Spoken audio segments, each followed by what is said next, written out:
Do you feel invisible? Do you feel like you give everything to the people around you? Your time, your energy, your loyalty, yet you receive absolutely no respect in return. You swallow your anger to keep the peace. You smile when you want to scream. You apologize for things that aren't even your fault. And you tell yourself that you are doing this because you are a good person. You have been lied to. Society has told you that being nice is a virtue. It has told you that being harmless is the same thing as being moral. It is not. If you are harmless, you are not virtuous. You are just harmless. You are a rabbit in a world of wolves, priding yourself on the fact that you haven't eaten anyone yet. But a rabbit cannot eat a wolf. That is not morality. That is incompetence. True virtue is not the absence of violence. True virtue is the capacity for violence that is voluntarily controlled. If you want to be truly good, you must first learn how to be dangerous. Carl Jung, the founder of analytical psychology, had a terrifying name for the part of you that you were trying to hide. He called it the shadow. The shadow is everything you refuse to be. It is your aggression, your selfishness, your capacity for cruelty, your desire for power. Since you were a child, you were taught to repress the shadow. You were rewarded for being obedient. You were praised for being quiet. You constructed a mask, what Jung called a persona, a nice person mask that always says yes, never causes conflict, and always puts others first. You think this mask protects you, but in reality, it is rotting you from the inside. When you repress your capacity for aggression, it does not disappear. It goes underground. It turns into resentment.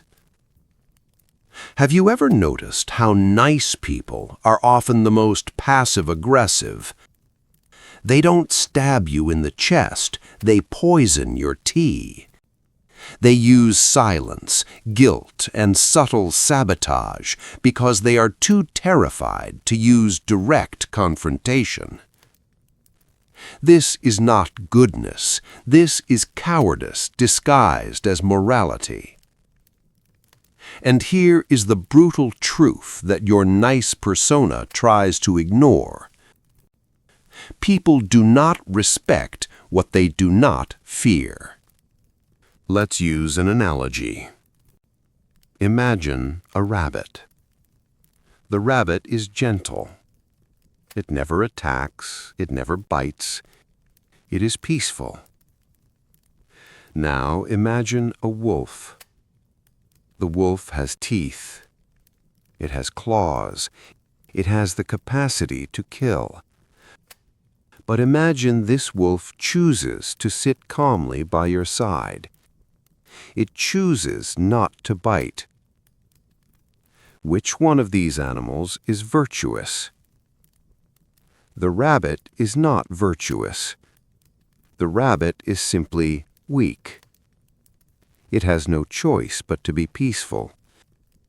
Its goodness is just a lack of options. The wolf is virtuous. It possesses the power to destroy, but it exercises the discipline to protect. When you are harmless, people do not trust you.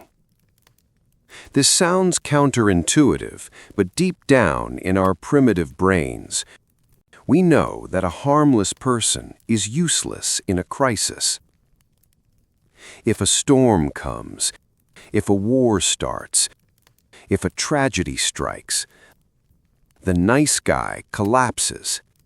He cannot protect himself, let alone others. But the dangerous man, the one who has integrated his shadow, who knows he can bite but chooses not to, he is a source of safety. Respect is not given to those who cannot hurt us. Respect is given to those who could hurt us, but choose not to. When you are afraid of conflict, you signal low status to everyone around you. Evolution has wired the human brain to detect weakness instantly. When you apologize too much, when you laugh at jokes that aren't funny, when you agree with opinions you actually hate, you are broadcasting a signal. That signal says, I am prey. I am safe to abuse. This is why nice people attract narcissists and manipulators. A predator is looking for a door that has no lock. Your lack of boundaries is that open door. You think you are keeping the peace, but you are actually inviting war into your life, because you have shown the world that there is no penalty for disrespecting you. So, how do you fix this? How do you stop being a rabbit and become a wolf? You must integrate the shadow. This does not mean you go out and commit crimes. It does not mean you become a bully. It means you reconnect with your capacity for mayhem, and you bring it under your conscious control.